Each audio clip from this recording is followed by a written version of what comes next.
Hello dear student, कैसे हो आप। मैं हूं DRX देवेश पाल और आज हम लोग यहां पे NCERT को रीड करने वाले हैं। NCERT का कौन सा टॉपिक है हमारे पास में, सॉरी चैप्टर हमारे पास में है इकाई 6 जो है 12th क्लास की एक यूनिट है जिसका नाम है जनन। जनन का मतलब क्या होता है, रिप्रोडक्शन।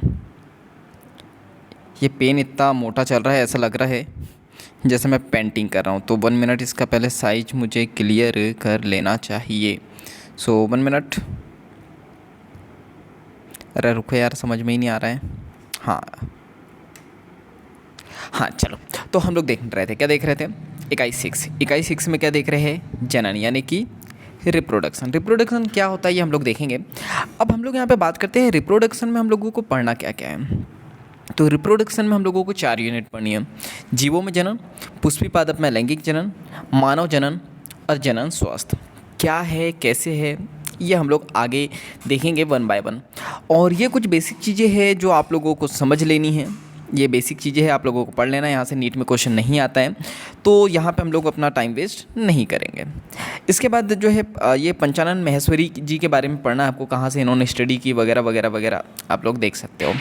चलो हम लोग जो है मेन टॉपिक पे आते हैं। तो हम लोगों को जो है जनन यानी रिप्रोडक्शन का फर्स्ट चैप्टर पढ़ना है जिसका नाम है जीवों में जनन। ठीक है, तो जीवों में जनन की बात करते हैं हम लोग। तो इसका मतलब क्या होता है, तो इसका मतलब होता है रिप्रोडक्शन इन ऑर्गेनिज्म की, यानी किसी भी ऑर्गेनिज्म में जो है रिप्रोड्यूस कैसे करते हैं वो अपने आप को, यानी जनन कैसे करते हैं।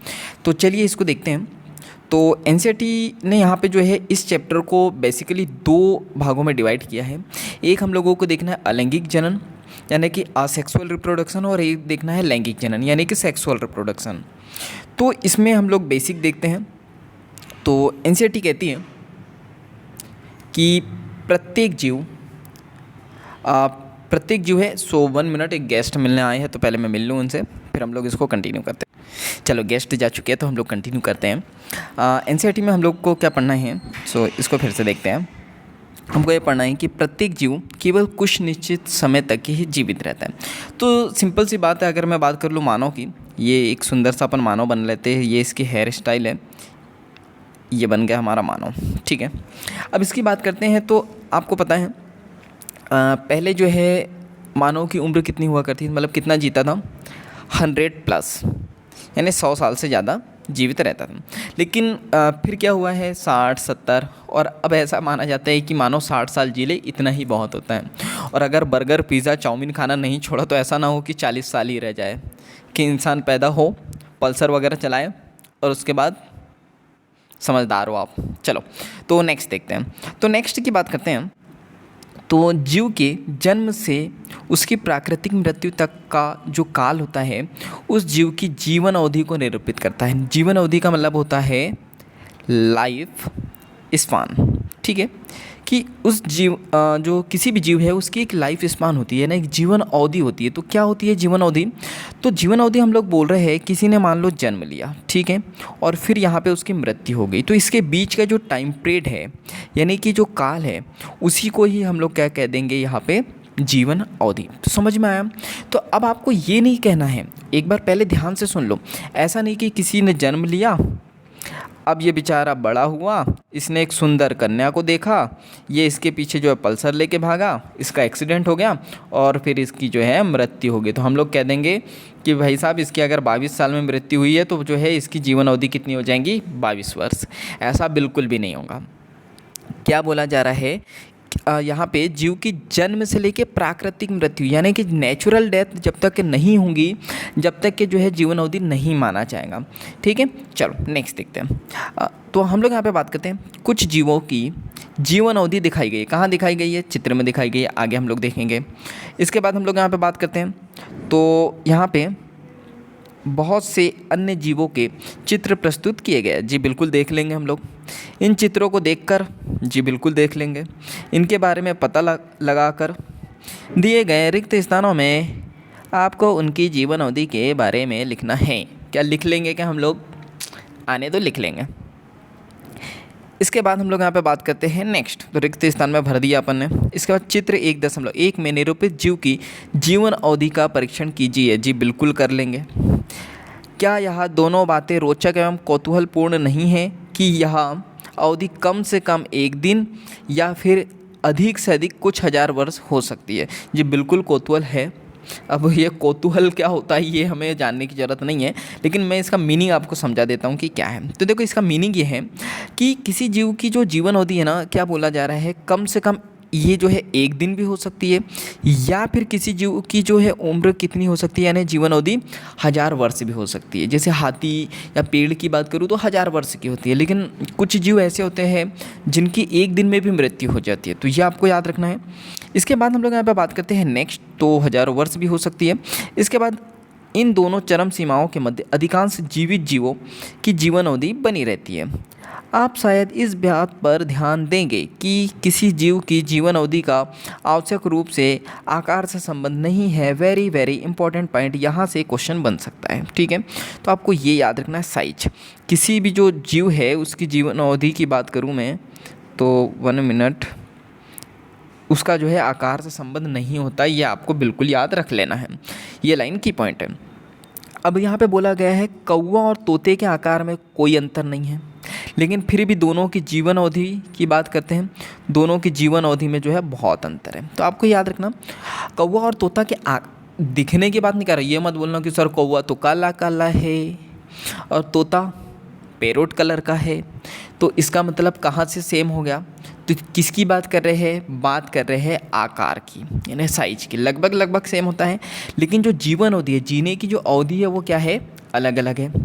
ठीक इसी प्रकार से आम के वृक्ष की, ये क्या हो रहा भाई, ठीक उसी प्रकार से आम की जीवन अवधि पीपल के वृक्ष की तुलना में बहुत कम है।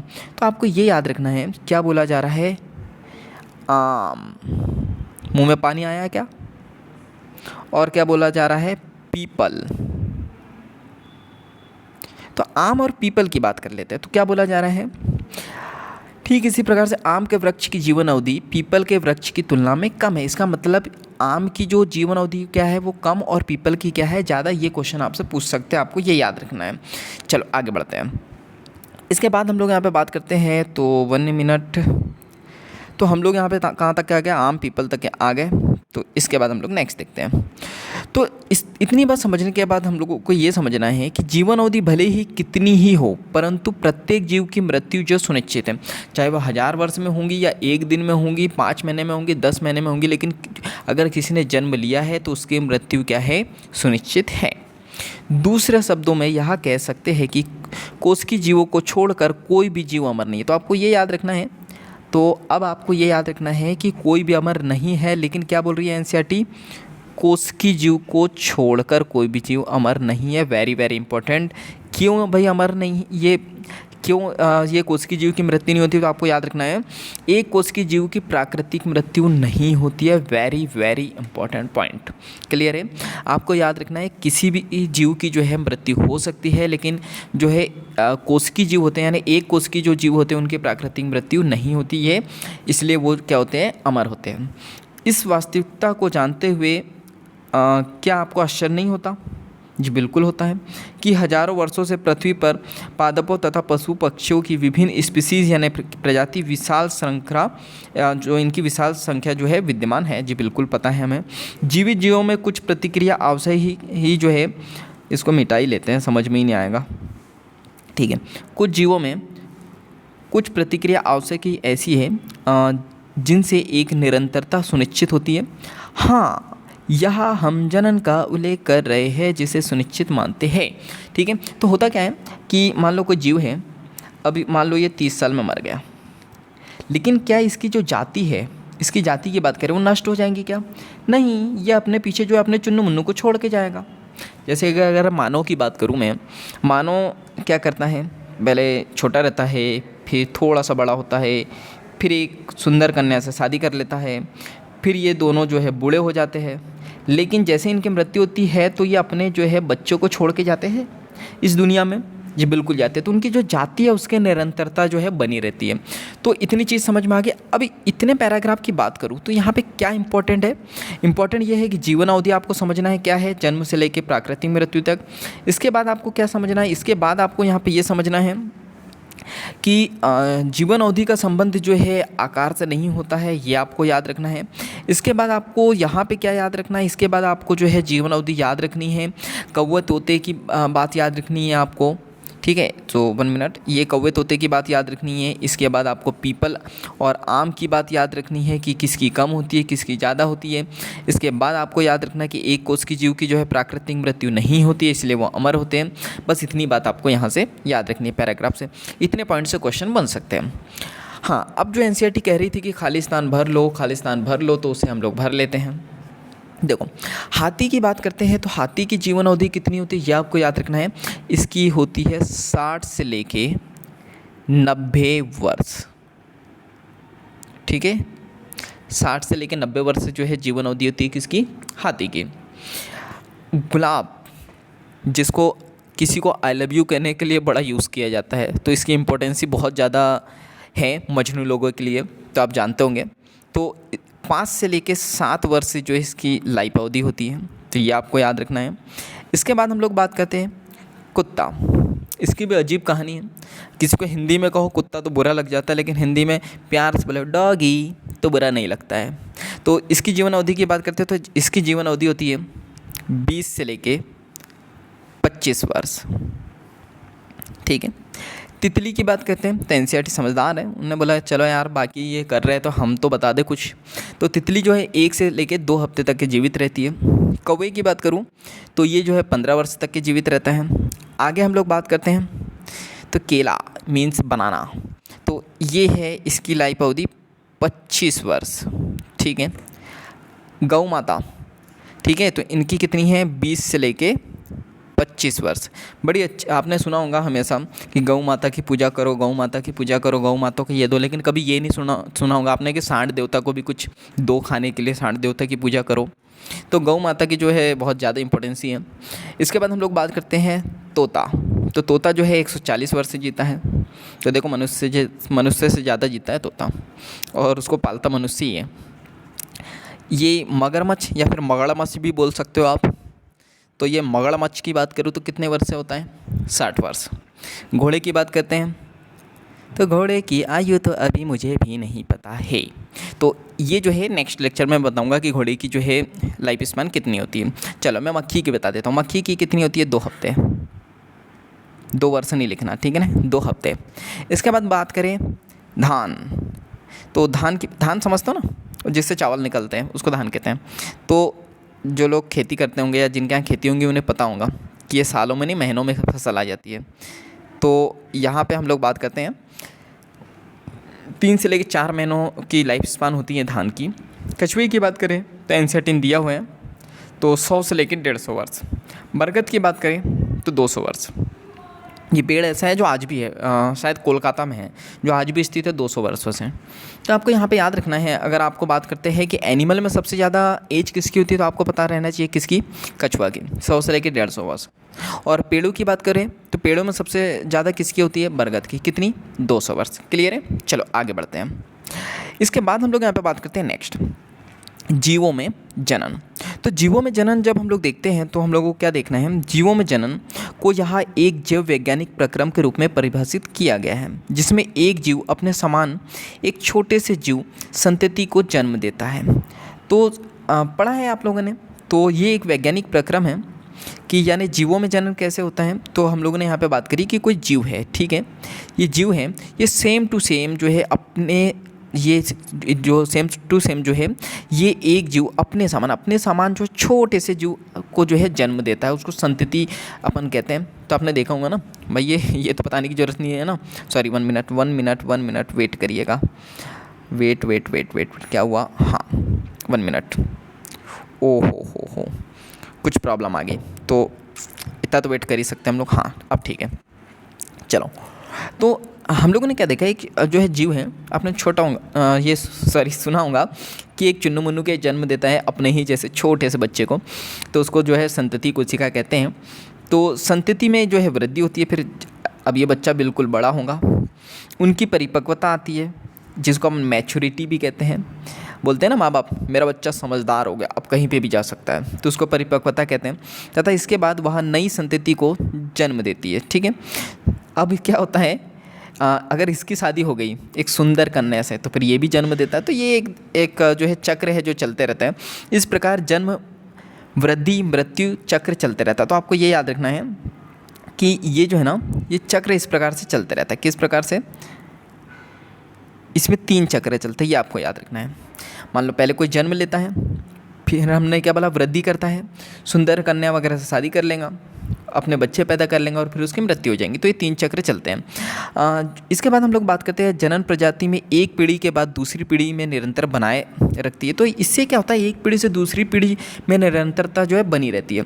इसके बाद हम लोग यहाँ पे बात करते हैं तो अध्याय 5 में आनुवंशिकता और विविधता के सिद्धांत में आप अध्ययन करेंगे कि किस प्रकार आनुवंशिक विविधता जनन के दौरान सृजित या फिर वंशागत होते रहती है। तो ये हम लोग आगे नेक्स्ट 12th का ही जो है अध्याय 5 है, तो उसमें हम लोग डिटेल में इसे समझने वाले हैं। तो बाकी चीज़ें हम लोग समझते हैं नेक्स्ट। इसके बाद हम लोग यहाँ पे बात करते हैं तो जीव विज्ञानी संसार में व्यापक विविधता पाई जाती है। विविधता का मतलब आप समझिएगा क्या होता है। मान लो ये एक एरिया है, तो यहाँ पे क्या होगा, कुत्ता भी होगा, बिल्ली भी होंगी, कोई इंसान भी होगा, उसकी गर्लफ्रेंड भी होंगी, उसके बच्चे भी होंगे, कुत्ता बिल्ली कबूतर, बहुत सारी चीज़ें होंगी। तो मतलब क्या है, वैरायटी है, बहुत सारे जीवों की वैरायटी है, उसको अपन क्या कहते हैं, विविधता कहते हैं। तथा प्रत्येक जीव अपने को बहुगुणित करने तथा संतति उत्पन्न करने के लिए अपनी ही विधि विकसित करता है। तो ये आपको पता रहना चाहिए कि ऐसा तो नहीं है ना कि हर जीव जो है एक ही विधि के द्वारा बच्चे पैदा करता, नहीं। तो क्या बोल रहा है, बहुगुणित करने तथा संतति उत्पन्न करने के लिए अपनी ही विधि विकसित करता है। हर एक प्राणी की अपनी अपनी एक विधि है, जो आगे हम लोग देखेंगे। जो है जीव किस प्रकार से जनन करता है, उसके वास, उसकी आंतरिक शरीर क्रिया, विज्ञान तथा अन्य कारक सामूहिक रूप से उत्तरदायी है। तो अब कोई भी जीव जनन कैसे करेगा, तो वास यानी कि वो जिस स्थान पर रहता है उस पर डिपेंड करेगा। उसकी आंतरिक शारीरिक क्रिया यानी उसकी जो बॉडी का जो स्ट्रक्चर है इंटरनली वो क्या है, और अन्य कारक जो है सामूहिक रूप से जो है उत्तरदायी होते हैं कि वो कहाँ रहता है वगैरह, वहाँ की धूप मिट्टी वगैरह बहुत सारी चीज़ें जो है फैक्टर मैटर करती है वहाँ पर। तो इस प्रकार से हम लोग यहाँ पे बात करते हैं। जनन प्रक्रिया 2 प्रकार की होती है, जो एक अथवा 2 जीवों के बीच भागीदारी पर आधारित रहती है। यानी वो जनन की बात करूँ तो एक जीव भी संपन्न कर सकता है या 2 जीव भी। जैसे एक कोष की जीव है तो वहाँ पे और किसी की ज़रूरत नहीं है। लेकिन जो है मल्टी सेलुलर है, जैसे हम जैसे लोग, तो हमें जो है जनन करने के लिए क्या होगा, एक मेल और एक जो है फीमेल पार्टनर की ज़रूरत होंगी। तो जब संतति की उत्पत्ति एकल जनक द्वारा युग्मक गैमेट के निर्माण की भागीदारी के साथ अथवा इसकी अनुपस्थिति में हो तो वह जनन अलैंगिक जनन कहलाता है। वेरी वेरी इंपॉर्टेंट, यहाँ से क्वेश्चन आते हैं तो आपको याद रखना है, ठीक है। ये वाली बात याद रखनी है कि जब संतति की उत्पत्ति जो है एकल जनक यानी सिर्फ एक ही पेरेंट्स से अगर यहाँ पे इन्वॉल्व होगा, यहाँ पे सिर्फ और सिर्फ एक ही पेरेंट्स से इन्वॉल्व होगा, और क्या बोल रहे हैं, एकल जनक द्वारा युग्मक निर्माण। अब युग्मक क्या होता है, जैसे मैं बात करूँ, मेल की बॉडी में क्या होता है युग्मक, शुक्राणु, फीमेल की बॉडी में क्या होता है, अंडाणु। अब जब यहाँ पे ये शुक्राणु और अंडाणु आपस में मिल जाएंगे, वो तो गैमेट बन जाएगा, जायगोट बन जाएगा। अब यहाँ पे ये शुक्राणु बने और फीमेल की बॉडी में क्या बना, अंडाणु, तो इसे ही अपन क्या कहेंगे, युग्मक कहते हैं। क्लियर है, जिसको अपन गैमेट कहते हैं। तो आप क्या बोल रहे हैं, इसके निर्माण की भागीदारी अथवा इसकी अनुपस्थिति में। तो वेरी वेरी इंपॉर्टेंट आपको याद रखना है कि अलैंगिक जनन में या तो गैमेट बन भी सकता है या फिर नहीं भी बन सकता है, और जो है संतति का जन्म हो जाता है, उसे अपन क्या कहते हैं, अलैंगिक जनन। क्लियर है। अब अपन नेक्स्ट समझ लेते हैं। तो नेक्स्ट हम लोग देखते हैं, 1 मिनट। तो अब हम लोग यहाँ पे बात करते हैं, जब 2, अब इसको पूरा ही लेना पड़ेगा तो इसको अपन नहीं लिखते, चल ऐसे समझा देता हूँ। जब 2 जनक विपरीत लिंग वाले, अब आपको याद रखना 2 विपरीत जो है लिंग वाले चाहिए। मतलब ऐसा नहीं कि एक को आपने सोनू ले लिया, एक को मोनू ले लिया, आपका बेस्ट फ्रेंड था तो उससे ही शादी कर ली और आपने गृहस्थी बसा ली, ऐसा बिल्कुल नहीं होगा। अगर एक सोनू है तो एक पिंकी ज़रूर होना चाहिए, मतलब एक फीमेल ज़रूर होना चाहिए, एक मेल और एक फीमेल। ये 2 विपरीत लिंग वाले जो व्यक्ति होते हैं तो यहाँ पे जनन प्रक्रिया में भाग लेते हैं तथा नर व मादा युग्मक, मैंने बताया था नर व मादा के युग्मक कौन से, नर में शुक्राणु और मादा में कौन से, अंडाणु, में युग्मन होता है, युग्मन यानी वो आपस में मिलते हैं और यहाँ पे लैंगिक जनन का क्या हो जाता है, निर्माण हो जाता है, या उस प्रोसेस को जो है लैंगिक जनन अपन कहते हैं। तो ये चीज़ अपन ने देख ली। अब हम लोग यहाँ पे बात करते हैं अलैंगिक जनन, ठीक है। तो अलैंगिक जनन की बात करते हैं तो अलैंगिक जनन क्या होता है, अभी मैंने बताया था अलैंगिक जनन वो होता है जिसमें सिर्फ और सिर्फ जो है एकल जनक भाग लेते हैं। तो इस विधि में जो है एकल जीव या जनक संतति उत्पन्न करने की क्षमता रखता है। तो वेरी वेरी इंपॉर्टेंट, ये आपको याद रखना है। क्या बोल रहा है, इस विधि में जो है एकल जनक क्षमता रखता है कि वो नए जीव की उत्पत्ति कर दे। इसके परिणाम स्वरूप जो संतति उत्पन्न होती है वह केवल एक दूसरे के समरूप ही नहीं बल्कि अपने जनक से एकदम हूबहू समान होती है। वेरी वेरी इंपॉर्टेंट, याद रखना है। क्या यह संतति आनुवंशिक रूप से भी एक समान अथवा भिन्न होती है? तो इसका आंसर आपको आगे मिल जाएगा। तो आपको याद रखना है ये वाला की पॉइंट, यहाँ से क्वेश्चन आता है। आपको याद रखना है जो संतति उत्पन्न होती है वो अपने पेरेंट्स से यानी कि जनक से आकारिकी तथा आनुवंशिक रूप से एक समान होती है। ऐसे जीवों को क्या कहा जाता है? Very very important, clone. Clear है? तो यहाँ से आपको जो है अलैंगिक जनन में 4 पॉइंट मोस्ट इंपॉर्टेंट याद रखने हैं जो क्वेश्चन वहाँ से आ सकते हैं। क्या क्या आएगा? अलैंगिक जनन में एकल जीव भाग लेता है। इसके बाद आपको याद रखना है, यहाँ पे क्या याद रखना है कि यहाँ पे जो है हमने बात की थी युग्मक बन भी सकते हैं या फिर नहीं भी बन सकते हैं। इसके बाद आपको क्या याद रखना है कि इससे उत्पन्न संतान को क्या कहते हैं? अपन क्लोन कहते हैं। अब आपको क्वेश्चन आएगा कि भाई क्लोन क्यों कहते हैं? क्योंकि वह अपने जनक से आकारिकी व आनुवंशिक रूप से क्या होती है? समान होती है। इसके बाद की कहानी हम लोग जो है नेक्स्ट लेक्चर में देखेंगे, क्योंकि हमको बहुत सारी चीज़ें देखनी है कि अब अलैंगिक जनन के इसमें टाइप देखने हैं हम लोगों को। क्लियर है? तो यहाँ तक के हम लोगों ने कहानी देख चुके हैं अलैंगिक जनन तक के। तो यहाँ से कुछ मैंने की पॉइंट बताए कि अलैंगिक जनन में क्या आपको याद रखना है। इसके बाद बेसिक पॉइंट जैसे जीवन अवधि किसकी कम होती है, किसकी ज़्यादा होती है, कौन अमर रहता है, कौन नहीं रहता, ये सारी चीज़ें मैंने आपको बताई। तो बाकी का जो लेक्चर है हम लोग जो है नेक्स्ट क्लास में कंटिन्यू करेंगे। तो आपको क्या करना है, अब आपको जो है इस चैनल को जो है सब्सक्राइब कर देना है और बेल आइकन को हिट कर देना है, ठीक है, ताकि ऐसे वैल्यूबल वीडियो आपको जो है कंटिन्यूअस मिलते रहे पार्ट्स वाइज, ताकि आपका एक भी लेक्चर मिस ना हो सके। और अपने फ्रेंडों को इसे शेयर कर देना है ताकि वो भी आपके साथ जो है स्टडी कर सके, क्योंकि आपने सुना होगा कि जब हम किसी की हेल्प करते हैं तो ये नेचर हमारी हेल्प करता है। तो आपको अपने फ्रेंड की हेल्प करनी है तो ये नेचर अपने आप आपकी हेल्प करेगा। तो चलिए बाकी हम लोग मिलेंगे नेक्स्ट क्लास में। जब तक के लिए thank you, bye bye and go for success.